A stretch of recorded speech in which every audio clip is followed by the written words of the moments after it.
कहते हैं मन के हारे से हार है और मन के जीतने से जीत। और ये बात बिल्कुल सच है। हेलो माय ब्यूटीफुल फैमिली, कहिए कैसे हैं आप। मैं हूँ दीपिका और चलिए आज फिर सुनाती हूँ एक कहानी। ये कहानी है एक शासक राजा की, जिसके पास वाले राज्य ने घोषणा कर दी थी कि उसके राज्य पर आक्रमण किया जाएगा। अब राजा को और इसकी सेना को पता था कि हमारे पास इतने अधिक साधन नहीं हैं कि हम उस सेना का सामना कर सकें। तो सेनापति ने कह दिया था कि राजा जी, हमें इस आक्रमण का सामना करने की सोचनी भी नहीं चाहिए, क्योंकि हम तो पहले ही क्षण उनसे हार जाएंगे और हमें हार का मुंह देखना पड़ेगा। इसलिए हमें इस लड़ाई से ही इनकार कर देना चाहिए। तो राजा ने ये बात अपने मन में लगा ली। और एक वहां पर संत थे जिनका राजा बहुत सम्मान करते थे। तो राजा ने उन संत से जाकर कहा कि हे संत बाबा, हमारे पास इतने अधिक साधन नहीं हैं कि हम उस राजा की आक्रमण का सामना कर सकें। और यही बात मेरे सेनापति ने कही है कि हमें कहीं भाग जाना चाहिए ताकि हम सब मृत्यु के मुंह को प्राप्त ना हो। तो एकदम से संत ने कहा कि उस सेनापति को जेल में डाल दो और उसे सजा दो, जिसने पहले से ही तुम्हें कह दिया है कि हम सब हार जाएंगे। तो राजा, जो कि संत का बड़ा सम्मान करता था, उनके कहने पर राजा ने सेनापति को जेल में डाल दिया। लेकिन राजा बहुत चिंतित था कि मैंने सेनापति को तो जेल में डाल दिया, लेकिन अब हमारी सेना का सेनापति कौन होगा, कौन सेना का नेतृत्व करेगा और कौन सेना का मार्गदर्शन करेगा। तो संत ने कहा कि राजा, मैं सेना का नेतृत्व करूंगा और मैं सेनापति बनूंगा। राजा बहुत परेशान था कि इस संत ने ना तो कभी आक्रमण देखा है, ना कभी युद्ध का सामना किया है, फिर ये कैसे सेनापति बनेंगे।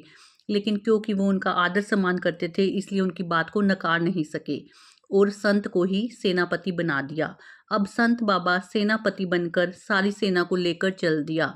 रास्ते में जब वो आक्रमण के लिए जा रहे थे, तो एक थोड़ी सी ऊंचाई पर एक मंदिर पड़ता था।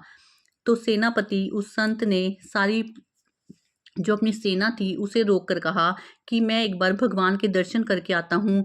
देखते हैं भगवान जी मुझे क्या कहेंगे कि हम इस युद्ध में हारेंगे या जीतेंगे। तो सारी सेना ने जवाब दिया कि भला भगवान भी किसी से बात करते हैं, भगवान कैसे जवाब देंगे कि हम हारेंगे या जीतेंगे। लेकिन संत ने कहा कि मैं कई वर्षों से तपस्या कर रहा हूँ, इसलिए भगवान मेरे रूबरू होकर मुझे बात करते हैं और मेरे सवालों का जवाब भी देते हैं। तुम सभी यहीं ठहरो, मैं एक बार भगवान से पूछ कर आता हूँ। तो अपने कहे अनुसार वो संत मंदिर में ऊपर गया और वहां से कुछ क्षणों के बाद लौट आया। तब सब ने पूछा कि भगवान ने क्या कहा, हम युद्ध में हारेंगे या जीतेंगे। तो उस संत ने कहा कि भगवान ने मुझे कहा है, यदि रात को तुम्हें इस मंदिर में से प्रकाश की चमक दिखाई देगी तो तुम इस युद्ध में जरूर जीत जाओगे। लेकिन अगर रात को भी इस मंदिर में अंधेरा आज रहेगा तो तुम हार जाओगे।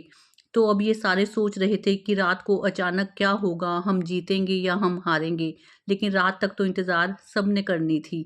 जैसे ही रात हुई, उस मंदिर में से अद्भुत प्रकाश निकलने लगा जो चारों ओर फैल गया। इससे वो सारे सोचने लगे कि भगवान ने जैसा कहा था वैसा ही हुआ है। ये प्रकाश ये दिखा रहा है कि हम सभी युद्ध में जाएंगे और हम विजेता बनकर लौटेंगे। सभी सेना के चेहरे पर मुस्कान थी, सभी के चेहरे पर उमंग था, उत्साह था और एक नए जोश के साथ सारे युद्ध के लिए चल पड़े। और अद्भुत साहस के साथ लड़ते हुए वो इस युद्ध में विजयी भी हुए। जब वो लड़ाई के बाद वापस आ रहे थे, तो उन्होंने सोचा कि मंदिर में जाकर भगवान का शुक्राना करना चाहिए कि हम लोग जीत गए। तो उन्होंने फिर से संत से कहा, चलिए ऊपर जाकर भगवान का शुक्रिया अदा करते हैं कि हमें भगवान ने जिता दिया। लेकिन तब संत ने कहा कि इसकी कोई आवश्यकता नहीं है। तब सेना के सारे लोगों ने कहा, अरे ये कैसे कृतघ्न बाबा हैं कि भगवान ने हमें जिताया है और ये कह रहे हैं उनका शुक्राना भी नहीं करना। तब संत ने उनकी बातों का जवाब दिया कि उस दिन मंदिर में दिया मैं ही जलाकर आया था। दिन के प्रकाश में वो तुम्हें दिख नहीं रहा था, लेकिन जैसे ही रात हुई उस दिए का प्रकाश चारों ओर फैल गया और वो तुम्हें दिखने लगा।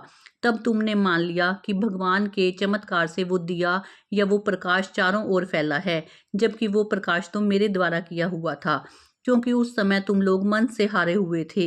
लेकिन जैसे ही दिए की प्रकाश चारों ओर फैला, तुम्हारे मन में एक उत्साह आया, एक जोश आया, जिससे तुम्हारा मन जीतने लगा और खुद गवाही देने लगा कि हम सब युद्ध में जीत जाएंगे। और इसी कारण, इसी उत्साह से तुमने साहसपूर्वक युद्ध का सामना किया और सच में विजयी होकर वापस लौटे हो। तो दोस्तों, ये कहानी हमारी और आपकी भी है। अगर हम किसी कार्य को करने से पहले ही हार मान जाते हैं, अपने मन में सोच लेते हैं कि ये कार्य हमसे नहीं होगा, तो फिर वो कार्य हमसे सच में नहीं होता। क्योंकि अगर मन मजबूत ही नहीं होता, तो हमारे कार्य भी कभी सफल नहीं होता। जैसे विचार मन में आते हैं, वही हम कर्म करते हैं और वही हमारा आगे का मार्ग बन जाता है। इसलिए अपने चारों ओर कभी भी नेगेटिव विचारों को मत आने दीजिए। जब भी मन में विचार आए, उन पर विचार जरूर कीजिए, उनके प्रति सोचिए, विचारों के प्रति लापरवाह मत बनिए। नेगेटिव विचार हमारी ज़िंदगी की तरक्की को रोक देते हैं, वहीं पॉजिटिव विचार हमें बहुत आगे लेकर जाते हैं। अपने मन में कभी अपनी हार मत मानिए, मन से जीतेंगे तो दुनिया में भी जीत जाएंगे। चलिए दोस्तों, आज के लिए इतना ही। मिलूंगी आपसे नई कहानी के साथ। तब तक के लिए आप सभी को मेरी नमस्कार।